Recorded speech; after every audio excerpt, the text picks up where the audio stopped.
Un vrai combier, quoi, c'est quelqu'un qui reste attaché à la vallée jusqu'à sa mort, je pense. C'est le plus bel endroit du monde. Ça, c'est tous les combiers qui disent ça. Moi, ma vraie origine, c'est Vaux-Lyon.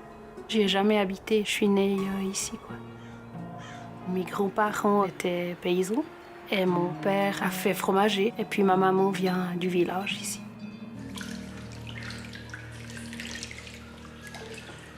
C'est une toute petite fromagerie. Le but, c'est de faire pas mal de petites spécialités. J'aime bien l'automne et l'hiver, donc j'aime bien fabriquer le vacherin, ouais. C'est presque ce que je préfère.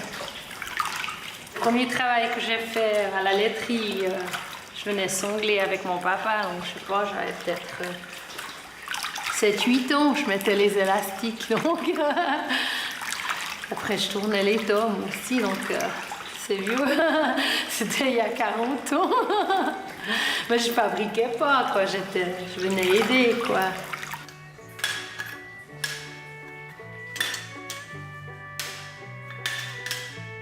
Je crois que j'ai toujours eu l'idée d'apprendre fromagère. Au moment où j'ai peut-être eu quelques hésitations, j'aimais bien la cuisine aussi. Et puis, mais c'était de toute façon un métier avec la nourriture. J'avais dans ma tête ma ligne déjà bien établie d'apprentissage, école de fromagerie, maîtrise. À 15 ans, c'était déjà... Ouais, c'est marrant, mais ouais, c'était comme ça.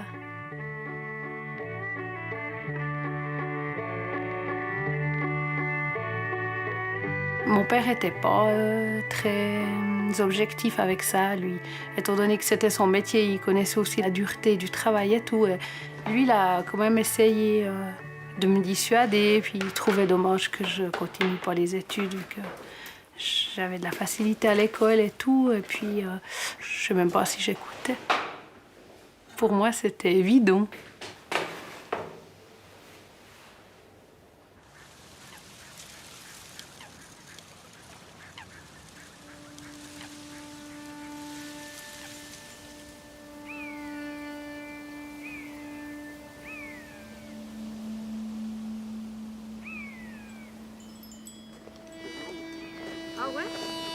Moi, je ne savais pas quoi faire à 15 ans.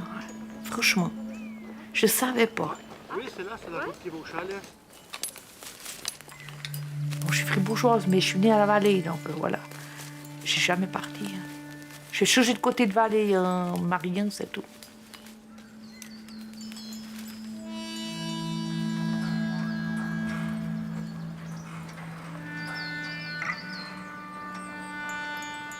Mon père était cotonnier, ma maman était ouvrière d'usine. Mon papa, il a toujours travaillé, fait ça en bois. Il a beaucoup été dehors encore maintenant. Hein.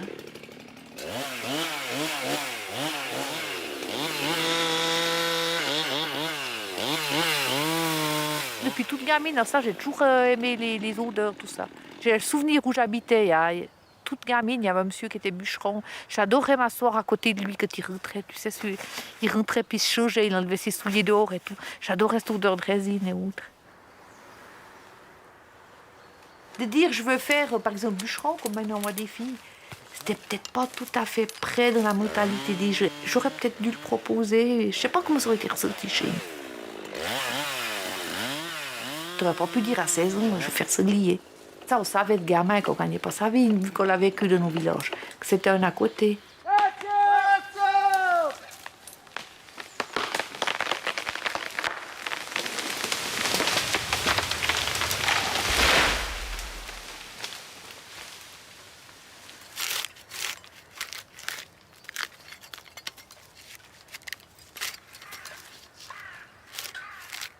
On écorce. En français, c'est écorcer, mais autrement, nous, on dit battre. C'est le plus difficile parce qu'en fait, il faut donner de la force, un peu d'énergie, mais pas trop pour pas aller jusqu'au bois. Il ne faut pas enlever la couche comme on devait.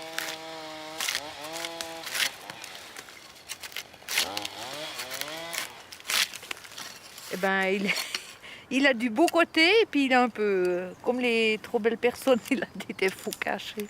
Il a des bosses, il a des blessures dedans. Il avait un magnifique aspect, et puis voilà, il a dedans, c'est pas terrible, quoi.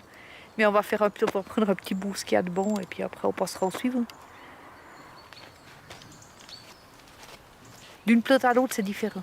C'est un peu des personnes, ouais. Je trouve que c'est très ressemble la forêt, ça ressemble bien à notre société.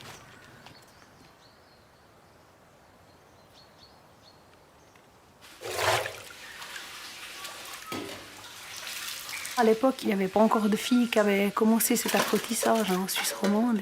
Pour les patrons, tout à coup, prendre une fille comme apprentie, pas forcément évident. On faisait une année entière d'école de fromagerie. Moi, j'ai fait à Moudon. Et puis, c'est là, à ce moment-là que mon père est décédé. Donc, il a fallu décider assez rapidement ce qu'on allait faire. Mon père était malade pendant une année, donc je savais que j'ai pu m'y préparer, hein, mais c'est quand même très abrupt quand tu es si jeune. Je pensais depuis toujours que je reprendrais la fromagerie. Je pensais pas la reprendre si vite. J'avais 20 ans, presque 21, mais c'est jeune, ouais. Avec le recul, je pense que certaines choses, je les aurais faites différemment. Ça, c'est clair. Mais regretter, non, alors, jamais.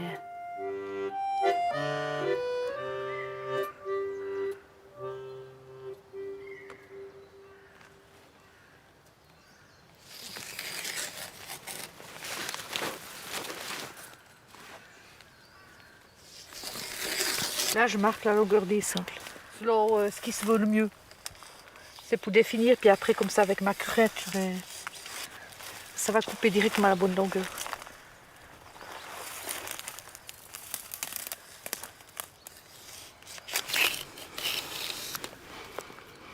C'est la 14e année que je lève les sangles. C'est mon mari qui m'a appris. Enfin, je cherchais un boulot à côté. Comme j'étais au palais de commerce, on me proposait des travaux, mais des 100%. Puis je voulais un taux partiel, parce que c'était un peu trop compliqué à organiser à la maison.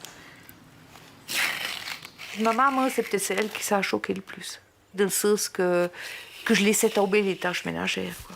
Elle s'est éduquée que tu es jugée là-dessus. Si tes vies ne sont pas faites, si... Là, je pense qu'elle a eu peur du jugement des autres. Au début, j'ai trouvé dur, et puis après, j'ai aimé ça, c'est l'ambiance, en fait. Tu es fatigué, mais tu as l'impression d'avoir fait quelque chose d'utile. Tu fais quelque chose pour un produit qui arrive de l'assiette. Peut-être maintenant, on oublie un petit peu. Tout ce qu'on a de notre assiette, c'est un travail au bout, quoi.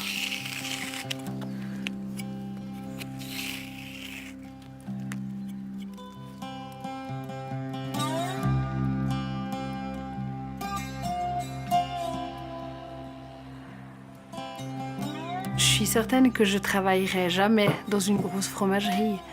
J'ai besoin de ce produit artisanal, même si c'est un peu à contre-courant maintenant. Mais moi, c'est ce que j'aime dans mon métier.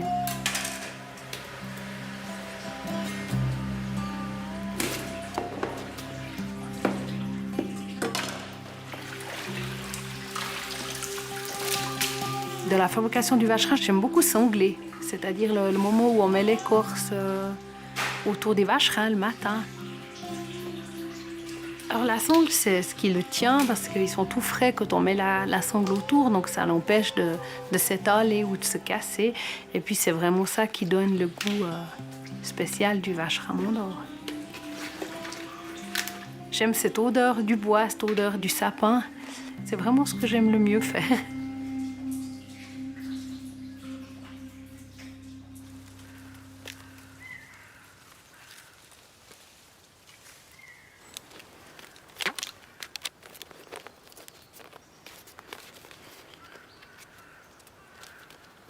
La plupart du temps, ce lit, on est tout seul, hein.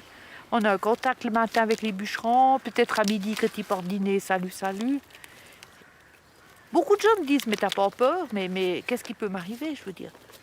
À part me faire blesser méchamment, mais comme je dis où je vais, donc un jour on me retrouve. Et puis c'est tout. Tu risques vraiment moins là que dans un parc souterrain, hein. À mon avis. Non, je me sens bien.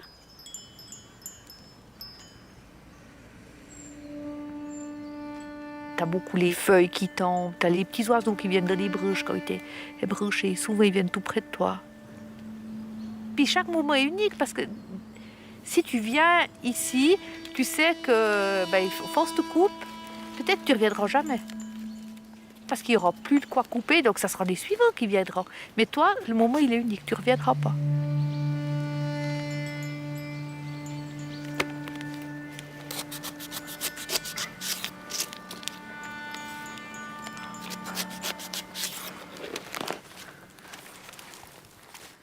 Pleine sève, j'arrive pas à porter plus de 300 mètres, c'est trop lourd.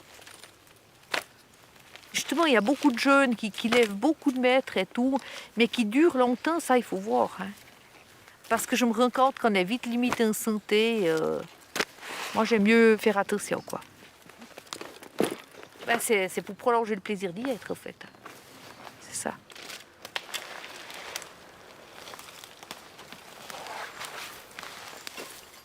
Ce fonctionnement saisonnier, c'est pas mal. Hein. Parce qu'à la fin de la saison, tu es tellement fatigué, tu dis oh ben non, mais vivement que ça arrête, j'en ai assez, quoi. Et puis tout d'un coup, le prêtre revient, et puis ça y est, ça te demande un peu comme les jeux qui montent et qui descendent avec les vaches.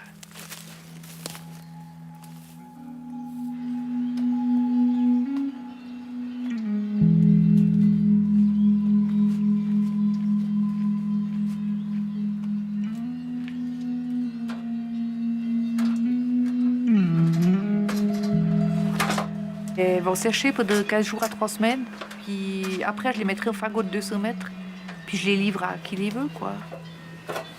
Comme j'ai pas des grosses quantités, comme j'ai que mes 2 bras, ben, je les rase ça partout, quoi.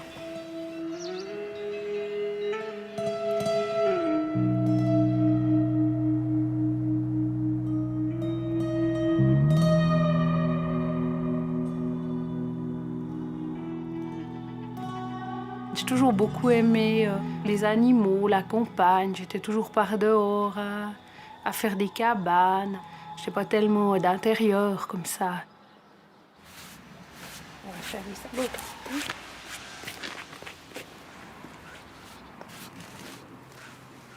Moi, j'aime surtout le contact que tu as avec ton cheval, que tu le soignes, que tu t'en occupes tous les jours, quoi.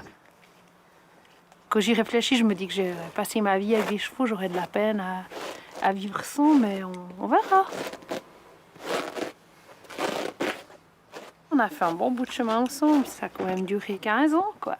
En tout cas, ça fait quoi maintenant, à peu près 1 année et 2 ans qu'on ne peut plus la monter. Elle a un peu d'arthrose.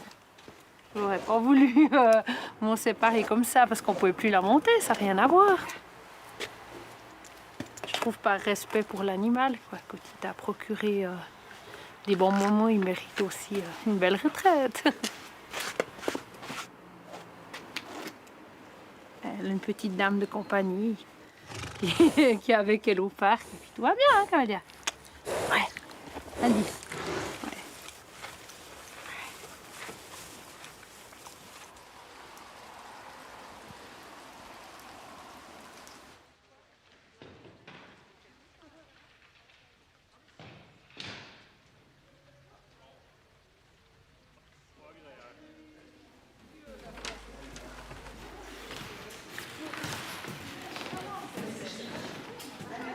Moi, j'ai besoin de beaucoup de diversité.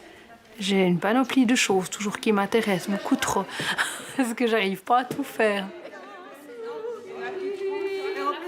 Dans la vie du village du Séchet, je suis la secrétaire du conseil général et puis la présidente de la société de développement. On compte une bonne 60aine d'habitants maintenant. C'est pas beaucoup. Mais c'est vrai que dans un tout petit village comme ça, si on veut qu'il continue à vivre, il faut presque que chacun s'occupe de quelque chose. Hein. On a vite fait le tour des gens actifs. Donc c'est un peu la seule solution pour qu'il continue à vivre, quoi.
La liberté, c'est ça, c'est d'aller 3-4 fois par semaine au VTT, l'hiver d'aller 3-4 fois par semaine au ski. Mes vacances, c'est ça. Je suis partie 1 ou 2 fois, mais ça ne me demande pas. Hein. Ça ne me demande pas. Ça fait du bien dans la tête, puis ça te maintient le physique. Comme je ne vais pas enlever les sangles en hiver, il faut qu'ils me maintiennent un peu. Autrement, c'est trop dur à la reprise, t'as mal partout.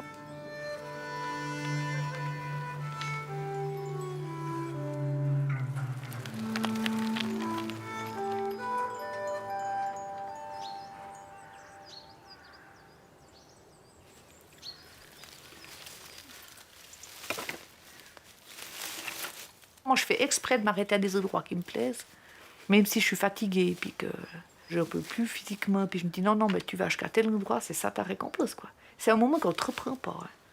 Et moi, c'est ça qui compte. Les moments qui sont à toi, on ne peut pas te les reprendre. Hein. Peut-être que ça suffira, que je serai diminuée physiquement, de les faire passer de la tête. Peut-être.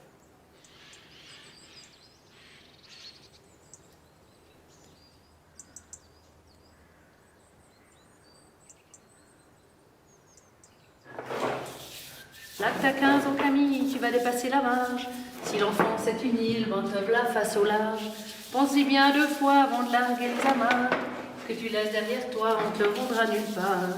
Fini de grimper aux branches, de parler aux abeilles, de tirer la queue blanche du gros chat qui sommeille. Fini d'aller traînant ta grenouille en chiffon, zazoter en chantant la maman des poissons.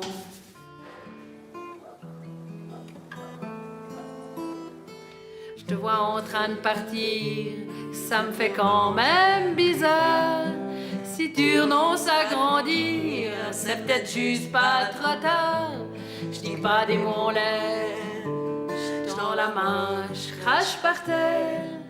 Ah, tu renonces à grandir, juré, je touche plus un verre. Le théâtre, c'est comme une soupape de sécurité, un peu. Encore 5 mois, hein. C'est vraiment le moment où tu fais quelque chose qui t'a un peu dans les tripes, comme ça, où tu t'extériorises. Et puis, je pense qu'on a tous besoin, quand on a un boulot qui est assez astreignant, comme ça, de quelque chose qui fasse la compensation. J'ai fait partie de la compagnie du Clé d'Or. Et puis maintenant, je fais partie d'un groupe qui s'appelle Féminin Pluriel. Le côté café, théâtre, cabaret, ça me correspond très bien. J'aime bien ces suites un peu de petits tableaux, des moments de rire, des moments d'émotion. Les briques, pratique, affût, carbure, le baise. C'est une envie, avec tout ce qu'elle comporte après aussi, de monstres trac et puis d'inquiétude ou comme ça. J'ai tout essayé pour lutter contre le trac, mais il reste toujours. Le blanc, le rouge. On a tout testé avec Féminin Pluriel, on teste tout. Mais enfin, pour moi, j'ai toujours auto.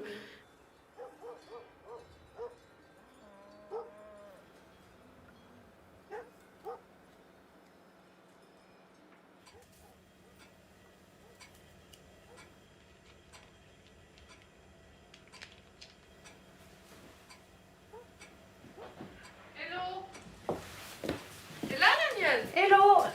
Chaud. Chaud? Ça va? Ça va et toi? Un peu fatigué. Salut!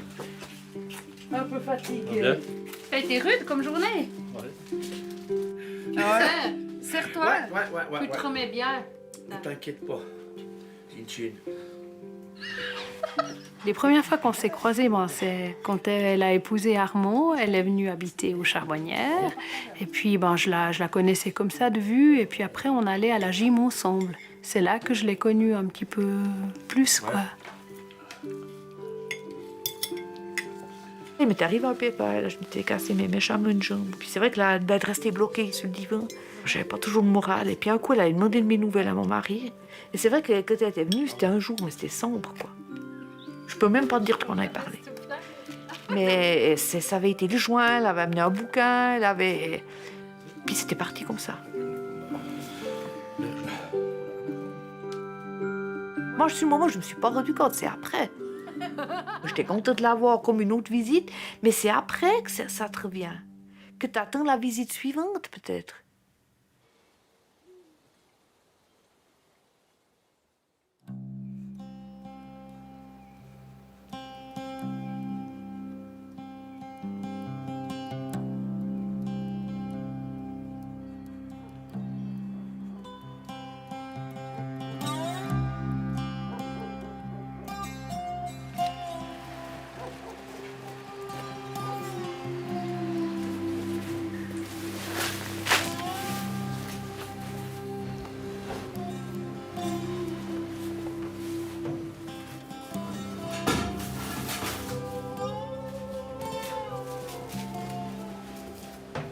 C'était une fête du vacherin. Elle a dit, moi je chercherais quelqu'un pour le emballage. Comme ça, tu connais pas quelqu'un.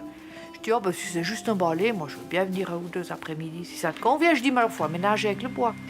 Puis au fait d'emballage, ben, j'ai bien emballé, mais après, elle m'a dit, ah, mais tu peux venir brasser des tombes. Elle m'a appris plein de trucs, à tourner les vacherins. J'ai appris plein de choses. Ah, ben c'est elle le chef, puis elle me dit ce qu'il faut faire. Hein. Mais ça me gêne pas, elle est pas... c'est pas un dictateur, hein. C'est pas du tout ça. Mais c'est normal, c'est son produit, c'est à elle à le valoriser. Hein.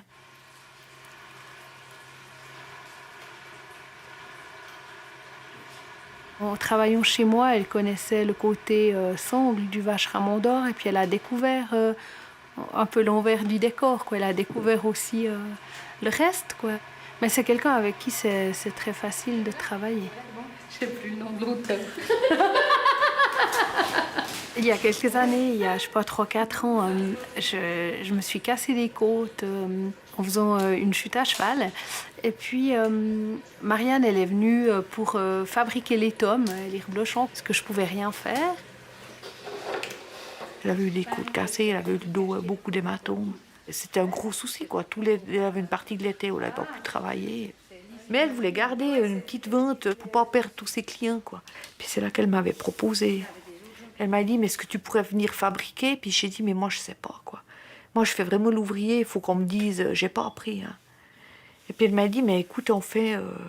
moi, je fais la tête, puis toi, tu fais les bras. J'inspectais, puis... puis elle effectuait le boulot. Ouais. Ah ouais, elle m'avait bien sauvé la mise.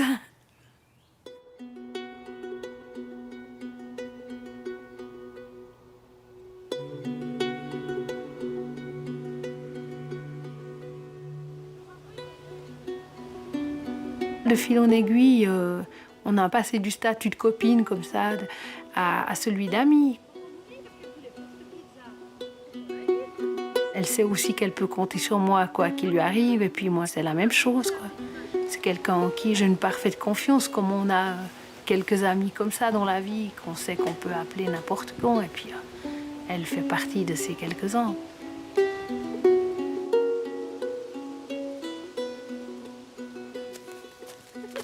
Les amis, on n'en a pas beaucoup hein, dans une vie. Si elle sait qu'il y a une difficulté dans ma famille ou comme ça, un souci de santé pour l'un ou pour l'autre, je sais qu'elle est là. Hein. C'est de l'amitié, ça. Des fois, tu as des amitiés d'enfance, d'adolescence, d'adultes, puis tout d'un coup, ben, ça tombe parce que tout le monde part à l'autre bout du monde, il y a des gens qui sont plus sur cette terre. Tu te dis, ben, j'aurais plus quoi, cette relation.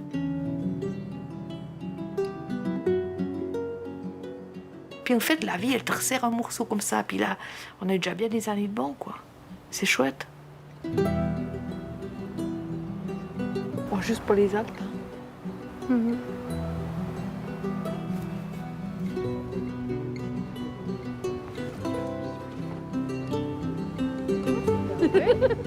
C'est